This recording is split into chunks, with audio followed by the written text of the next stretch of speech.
తాజా లోకల్ వార్తలు వెంటనే మీ ఫోన్ లో తెలుసుకోవాలా? ఇప్పుడే ప్లే స్టోర్ లో ఐబీ స్మార్ట్ న్యూస్ అని సెర్చ్ చేసి యాప్ ను డౌన్లోడ్ చేసుకోండి. డిస్క్రిప్షన్ లో లింక్ ఉంది. Download now.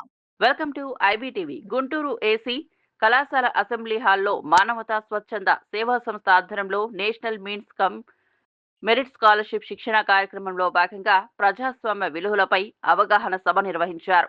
ఈ కార్యక్రమానికి ముఖ్య అతిథిగా హాజరైన యూనివర్సిటీ ఆఫ్ హైదరాబాద్ పూర్వ ఆచార్యులు ప్రొఫెసర్ కొండవీటి చినయసూరి మాట్లాడుతూ బానిస రాచరిక వ్యవస్థలను అంతమొందించి స్వేచ్ఛ, సమానత్వం, సౌభ్రాతృత్వం నినాదాలతో ముందుకొచ్చిన ప్రజాస్వామ్యాన్ని కాపాడుకోవాలంటే విద్యార్థులు చైతన్యంతో ముందుకు రావాలని చెప్పారు. అబ్రహం లింకన్ బానిస వ్యవస్థను రూపుమాపిన చారిత్రక పోరాటాన్ని ఉదాహరించుతూ ప్రజాస్వామ్యం ప్రజల చేత ప్రజల కోసం ఉండే వ్యవస్థ అని వివరించారు.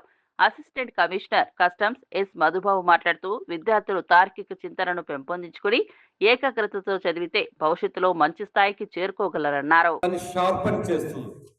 దాన్ని ఇంకా ఎక్కువ మెమొరీ పెరగడానికి లాజిక్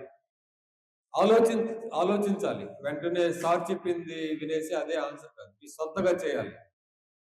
మీరు సమయభావాన్ని ఏమాత్రం వృధా చేసుకోకుండా నిరంతరం అధ్యయనం చేయాలని, చదువుకున్న దాన్ని ఆకలింపు చేసుకోవాలని, అవగాహన పెంచుకోవాలని, భవిష్యత్తులో మీరు ఎదుర్కొనే అనేక రకాల పోటీ పరీక్షలకి ఇది పునాదిగా మారాలని కోరుకుంటూ. ఫ్రాన్స్ అన్నది ఎవరు? ఇంగ్లాండ్ ఫ్రాన్స్ అన్నారు కదా, అబ్బాయి అన్నాడు కదా. ఫ్రాన్స్ లో పెద్ద విప్లవం వచ్చింది. ఫ్రాన్స్ ఎక్కడ ఉంది? ఐరోపా ఖండంలో ఉంది. చెప్పండి, ఫ్రాన్స్ ఎక్కడ ఉంది? Very good. ఐరోపా ఖండంలో ఉన్నటువంటి పెద్ద దేశాల్లో ఫ్రాన్స్ ఒకటి.